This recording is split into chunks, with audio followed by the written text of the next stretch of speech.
आज से गुजरात के हर कोने से, हर गांव से, हर बूथ से हजारों बब्बर शेर यहां आज आए हैं।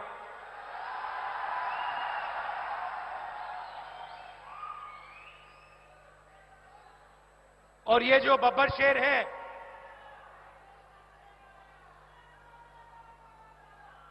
ये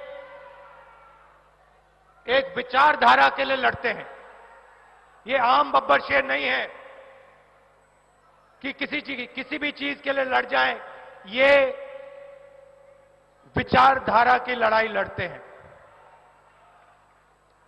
और मैं जानता हूं कि यहां गुजरात में 25 साल से आप क्या सह रहे हो, मैं समझता हूं। आपकी लड़ाई एक राजनीतिक पार्टी से नहीं है।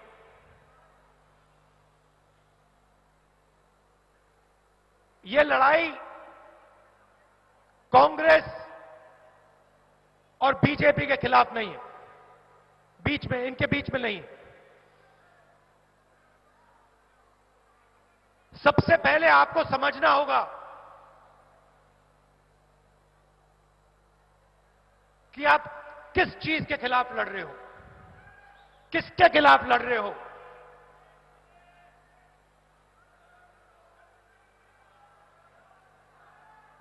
देखिए,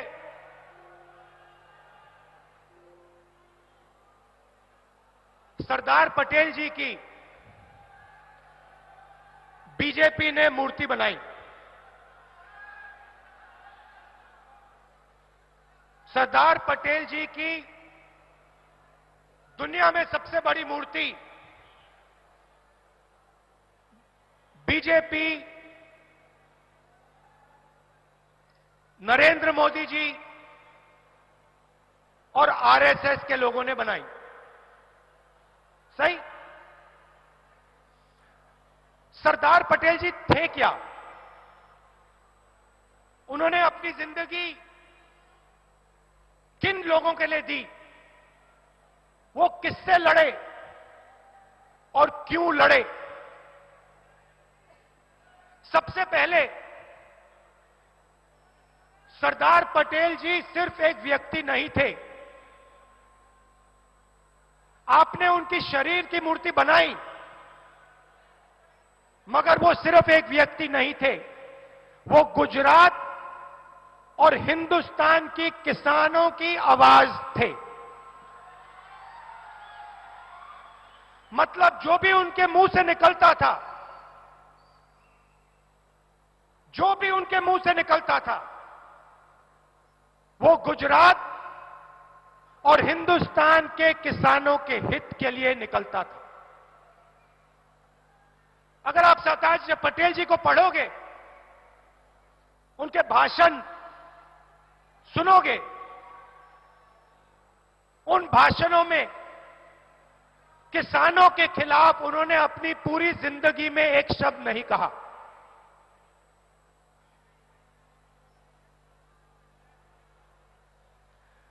सरदार पटेल जी ने गुजरात के जो इंस्टीट्यूशंस थे, लोकतांत्रिक इंस्टीट्यूशंस, संस्थाएं, उनको खड़ा किया। सरदार पटेल जी के बिना अमूल पैदा नहीं हो सकता। तो बीजेपी एक तरफ सरदार पटेल जी की मूर्ति तैयार करती है, दुनिया में सबसे बड़ी मूर्ति खड़ी कर देती है, और दूसरी तरफ जिस चीज के लिए सरदार पटेल जी जिए और मरे,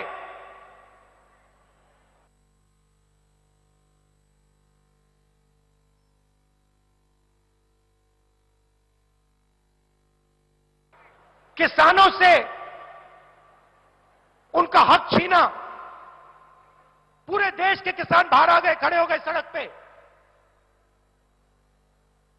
और बीजेपी कहती है कि हम किसानों के हित के लिए कर रहे हैं।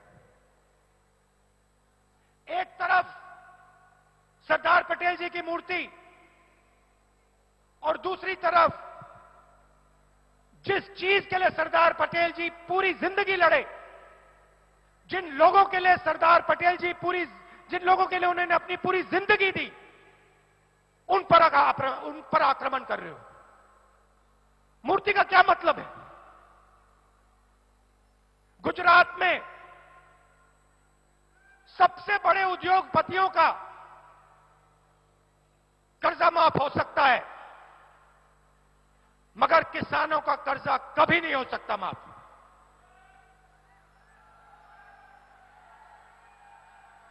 अगर आज सरदार पटेल जी होते, मैं आपसे पूछता हूं, गुजरात की जनता से पूछता हूं, अगर आज सरदार पटेल जी होते, क्या वो उद्योगपतियों का कर्जा माफ करते या किसानों का कर्जा माफ करते? अगर आज सरदार पटेल जी होते तो किसानों के खिलाफ वो ये 3 कानून कभी लाते? सवाल ही नहीं उठता। मर जाते मगर ये कानून नहीं पास होने देते। ये सच्चाई है। एक तरफ मूर्ति बनाते हैं और दूसरी तरफ उन्हीं की सोच पर आक्रमण करते हैं, उन्हीं का अपमान करते हैं।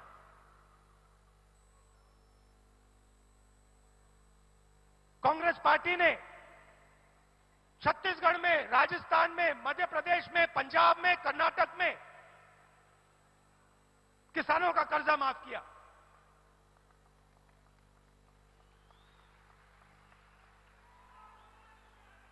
जहां भी हम सरकार में आए, हमने कहा पहला काम सरदार पटेल जी जो करते वो हम करके दिखाएंगे, और हमने कर्जा माफ कर दिया। और यहां भी 3 लाख रुपए तक का कर्जा हम माफ करेंगे हर किसान का।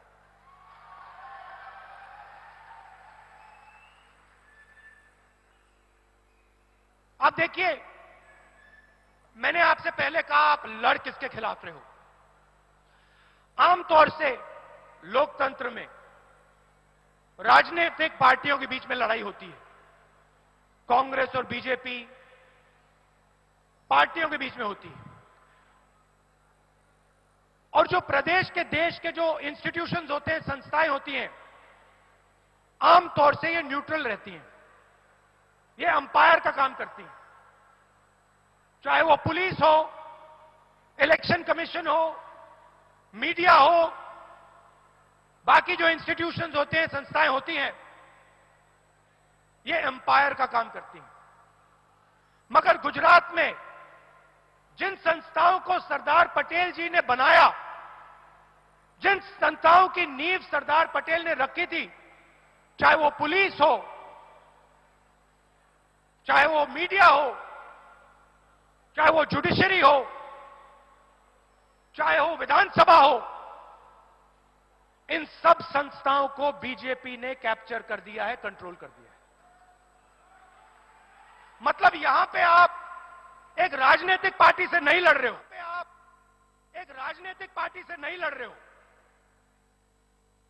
यहां पे आप गुजरात का जो प्रदेश है उसकी हर एक संस्था के खिलाफ, मीडिया के खिलाफ, आमतौर से मीडिया ऑपोजिशन के साथ रहता है ना, आमतौर से मीडिया ऑपोजिशन के साथ रहता है। मगर ना, ये बेचारे यहां आते हैं, इनकी गलती नहीं है, इनको सच्चाई दिख रही है, मगर इनको जो मालिक जो पीछे बैठे हैं, जो इनके मालिक पीछे बैठे हैं, वो कहते हैं भैया देखो, मुद्रा पोर्ट में ड्रग्स मिले, इसके बारे में ज्यादा कुछ बोलना मत। भाई और बहनों, गुजरात ड्रग्स का सेंटर बन गया है, ड्रग्स का सेंटर बन गया है। और सारे के सारे ड्रग्स इसी मुद्रा पोर्ट से निकल रहे हैं, मगर आपकी सरकार यहां पे कोई कार्रवाई नहीं कर रही। मैं आपसे पूछना चाहता हूं, कार्रवाई क्यों नहीं हो रही है? क्या कारण है? नहीं, जोर से बोलिए, क्या कारण है?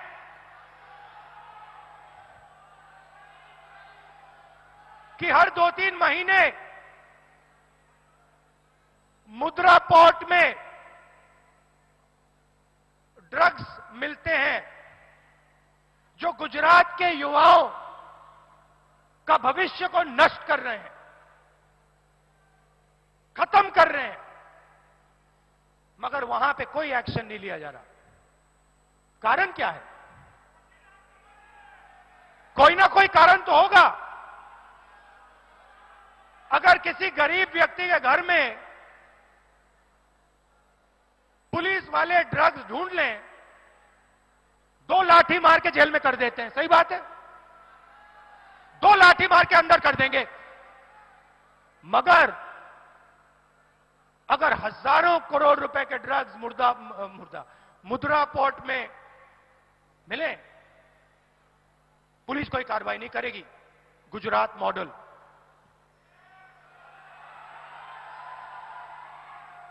गुजरात मॉडल 2-3 उद्योगपतियों का, 3-4 उद्योगपतियों का राज,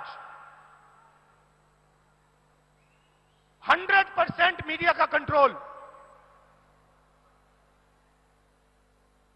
उन उद्योगपतियों को जितनी भी जमीन चाहिए 2 मिनट में सरकार उनको दे देगी। मगर अगर गुजरात का गरीब हाथ जोड़ के, आदिवासी हाथ जोड़ के थोड़ी सी जमीन मांगे, सवाल नहीं उठता, चिल्लाओ जितना चिल्लाना है, कुछ नहीं मिलेगा। भाइयों और बहनों, बिजली के रेट गुजरात में हिंदुस्तान में सबसे ज्यादा है। नेक्सस है, वही 2-3 कंपनियां हैं, वही नाम है, आपके जेब में से पैसा निकलता है, सीधा उन्हीं 2-3 उद्योगपतियों के जेब में जाता है। और ये आप सालों से देख रहे हो। लोकतंत्र पर आक्रमण, गुजरात की जनता पर आक्रमण, कोई कुछ बोल नहीं सकता गुजरात में। गुजरात एक स्टेट है जहां पे आंदोलन के लिए परमिशन लेनी पड़ती है, आंदोलन के लिए परमिशन लेनी पड़ती है। जिसके खिलाफ आप आंदोलन करोगे उसको परमिशन देनी पड़ेगी पहले, आंदोलन करने से पहले। यह है गुजरात। और आपने पूरे हिंदुस्तान को, अगर हिंदुस्तान के किसी भी व्यक्ति को व्यापार समझना हो, बिजनेस समझना हो, तो गुजरात उसको सिखा सकता है। आप सबसे आगे हो, मगर आपकी स्ट्रेंथ क्या थी? आपकी कॉम्पिटिटिव एडवांटेज क्या थी? बड़े अरबपति नहीं, स्मॉल और मीडियम इंडस्ट्री आपकी स्ट्रेंथ थी। जो छोटे व्यापारी होते हैं, मिडिल साइज व्यापारी होते हैं, वो आपकी स्ट्रेंथ थी। आप मुझे बताइए, वो जो आपकी स्ट्रेंथ थी उसका क्या हुआ? क्या गुजरात की सरकार जो छोटे व्यापारी होते हैं, स्मॉल और मीडियम बिजनेसेस होती हैं, क्या उनकी मदद करती है? नोटबंदी से जो छोटे व्यापारी हैं, मिडिल साइज व्यापारी हैं, उनको फायदा हुआ? आप किसी भी दुकानदार से पूछ लीजिए, आपको बताएंगे, सब के सब बताएंगे कि नोटबंदी ने हमें नष्ट कर दिया। गलत जीएसटी लागू की, वही सवाल आप फिर से पूछिए, किसी भी दुकानदार से पूछिए जीएसटी से आपका फायदा है या नुकसान, वो आपको बताएगा नुकसान नुकसान नुकसान। तो अगर किसानों को फायदा नहीं, मजदूरों को फायदा नहीं, छोटे व्यापारियों को फायदा नहीं, स्मॉल और मीडियम बिजनेस को फायदा नहीं, तो फायदा किसको? फायदा किसको? वही 3, 4, 5 बड़े उद्योगपतियों को। पूरा का पूरा गुजरात, आपका पूरा का पूरा प्रदेश उन्हीं 4-5 लोगों के हवाले कर दिया है। एयरपोर्ट हो, पोर्ट हो, इंफ्रास्ट्रक्चर हो, टेलीकॉम हो, कुछ भी हो, उन 5 के पास पूरा का पूरा उनके हवाले कर दिया है। यह आपकी सच्चाई है।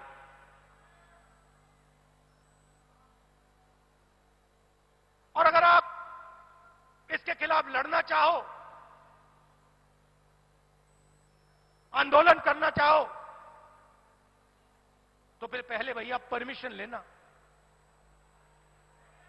उन्हीं 3-4 उद्योगपतियों की परमिशन लेना, उससे पहले जनता की आवाज मत उठाना। क्या सरदार पटेल जी ने अंग्रेजों से आंदोलन करने के लिए परमिशन लिया था?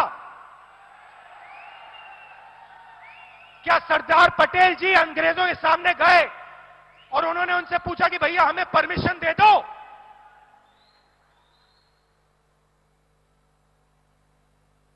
अगर आप सरदार पटेल जी से कहते कि एक ऐसा दिन आएगा कि जनता की आवाज उठाने के लिए गुजरात में परमिशन लेनी पड़ेगी, सरदार पटेल जी आपको क्या कहते? सरदार पटेल जी कहते उस सरकार को उठा के बाहर फेंको, निकालो। जो सरकार गुजरात की जनता से कहती है कि आंदोलन करने से पहले तुम्हें परमिशन लेना होगा, उसको निकालो, सरदार पटेल जी कहते। यह सच्चाई है। तो आप किसी एक राजनीतिक पार्टी से नहीं लड़ रहे हो, आप उसी विचारधारा से लड़ रहे हो जिसके खिलाफ सरदार पटेल जी लड़े थे। और सरदार पटेल जी भी आपके जैसे कांग्रेस के कार्यकर्ता थे, कांग्रेस के नेता थे। पिछले चुनाव में मीडिया के मित्रों ने कहा था कांग्रेस पार्टी तो लड़ाई में नहीं है। याद है आपको? कांग्रेस पार्टी तो लड़ाई में नहीं है। मैसेज आया था ऊपर से, कह दो कांग्रेस पार्टी लड़ाई में नहीं है। और 6 महीने में बीजेपी की हवा निकाल दी आपने। 6 महीने में आपने हवा निकाल दी।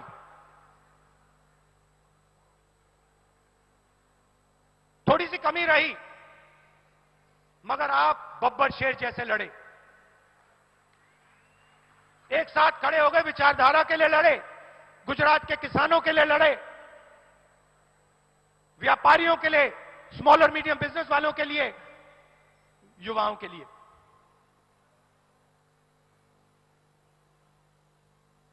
और वही इस बार होगा। देखिए, मीडिया कुछ भी कह ले और इनको कहना पड़ता है। इन बेचारों की गलती नहीं है, ऊपर से ऑर्डर आता है।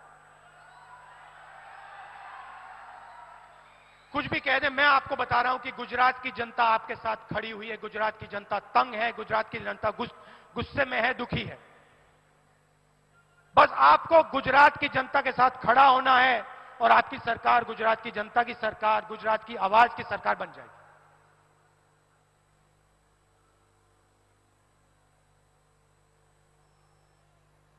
सरकार बनने के बाद गुजरात की जनता के लिए कांग्रेस पार्टी क्या करेगी? पहले मैंने कहा, किसानों का कर्जा माफ करेगी 3 लाख रुपए का, पहला काम। दूसरा काम, आपको याद होगा कोविड आया था, याद है? भूल गए? याद है ना? आपको मालूम है गुजरात में कितने लोगों की मृत्यु हुई?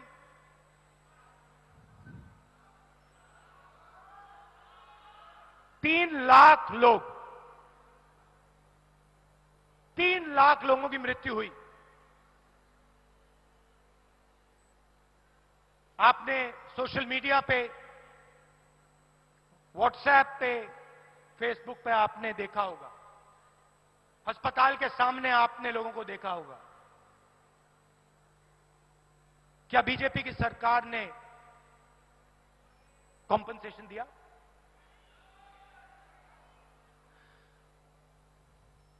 सरदार पटेल जी की इन्होंने मूर्ति बनाई।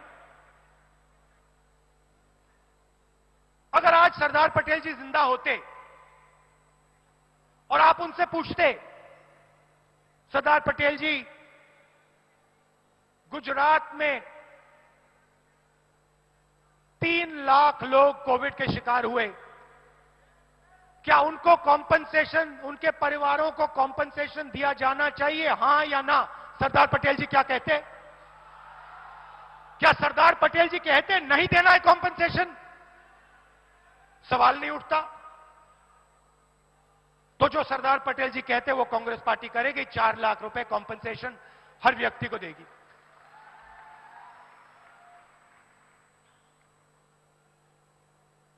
किसानों का बिजली बिल माफ करेगी और 300 यूनिट बिजली के जनरल कस्टमर्स को देगी।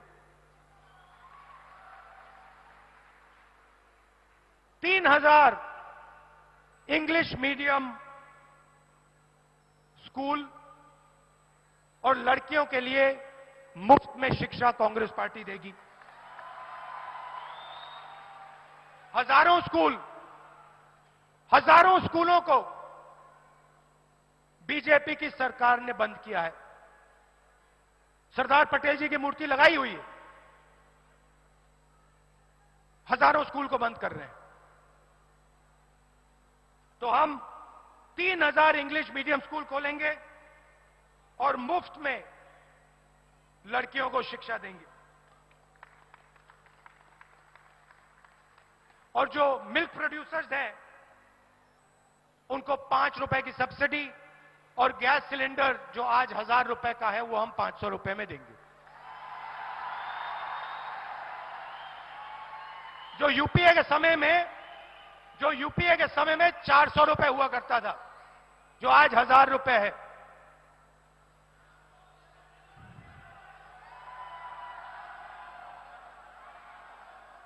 और सबसे बड़ी चीज जिससे मैं खत्म करना चाहता हूं, बेरोजगारी और महंगाई। मैंने आपसे कहा कि बीजेपी की पॉलिसीज ने, नोटबंदी ने, जीएसटी ने जो स्मॉल और मीडियम बिजनेसेस हैं, छोटे व्यापारियों, उनकी रीढ़ की हड्डी तोड़ दी है। भाइयों और बहनों, सच्चाई यह है कि 2-3 अरबपति इस प्रदेश को रोजगार नहीं दे सकते हैं। रोजगार कौन देता है? रोजगार छोटे बिजनेस, स्मॉल और मीडियम बिजनेस, व्यापारी और किसान देता है। और जब तक इनकी सरकार नहीं बनेगी, जब तक किसानों की, छोटे व्यापारियों की, स्मॉल और मीडियम बिजनेस वालों की सरकार नहीं बनेगी, जो सरकार उनकी पूरी मदद करे, तब तक इस प्रदेश में रोजगार पैदा नहीं हो सकता है। आप जितनी भी कोशिश कर लीजिए, अगर स्मॉल और मीडियम इंडस्ट्री मजबूत नहीं हुई गुजरात में, यहां पे रोजगार पैदा नहीं हो सकता। अगर बैंक के दरवाजे किसानों के लिए, स्मॉल और मीडियम बिजनेसेस के लिए, डायमंड इंडस्ट्री के लिए, टेक्सटाइल इंडस्ट्री के लिए नहीं खुले, तो यहां पे रोजगार पैदा नहीं हो सकता है। और गुजरात के जो युवा हैं भटकते फिरेंगे, मगर उनको रोजगार नहीं मिलेगा। और कांग्रेस पार्टी का फोकस उन युवाओं को रोजगार देने पर होगा। पूरा का पूरा फोकस हम गुजरात के युवाओं को रोजगार देने में लगा देंगे और 10 लाख युवाओं को हम रोजगार देंगे।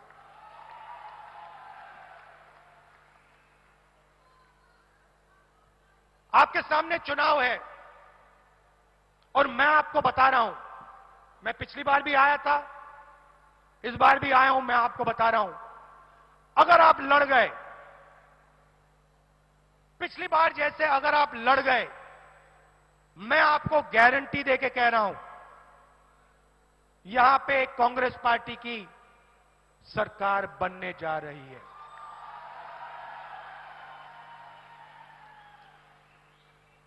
आप देखिए, पिछले 5 साल में कितना भ्रष्टाचार हुआ है। आमतौर से क्रिकेट टीम में अगर एक प्लेयर फेल होता है, एक प्लेयर को हटा देते हैं। गुजरात की सरकार की जो टीम है, उसमें एक प्लेयर को नहीं, पूरी की पूरी टीम को हटा के फेंक दिया। मतलब ये जानते हैं कि पिछले 5 सालों में इन्होंने गुजरात के लिए कुछ नहीं किया, सिर्फ भ्रष्टाचार किया है और गुजरात की जनता को यह सब दिख रहा है। तो आप लड़ जाइए, मैं आपके साथ हूं, आप लड़ जाइए और मैं आपको गारंटी कह के बता रहा हूं, अगर आप लड़ गए, अगर आप कांग्रेस पार्टी की विचारधारा के लिए लड़ गए, अगर आप किसानों की आवाज के लिए, मजदूरों की आवाज के लिए, आम जनता की आवाज के लिए लड़ गए, मैं आपको गारंटी करके कह रहा हूं, कांग्रेस पार्टी का कार्यकर्ता जीत जाएगा। आप हमारी शक्ति हो, आप हमारी रीढ़ की हड्डी हो और मैं दिल से आपका धन्यवाद करना चाहता हूं कि आप कांग्रेस पार्टी का झंडा उठाते हो, कांग्रेस पार्टी की विचारधारा के लिए लड़ते हो और गुजरात में आपने बहुत बहुत मुश्किल सही है। मैं समझता हूं, दम लगा के लड़िए, गुजरात में कांग्रेस पार्टी को जिताइए, गुजरात की जनता की और अपनी सरकार बनाइए। बहुत बहुत धन्यवाद, नमस्कार, जय हिंद।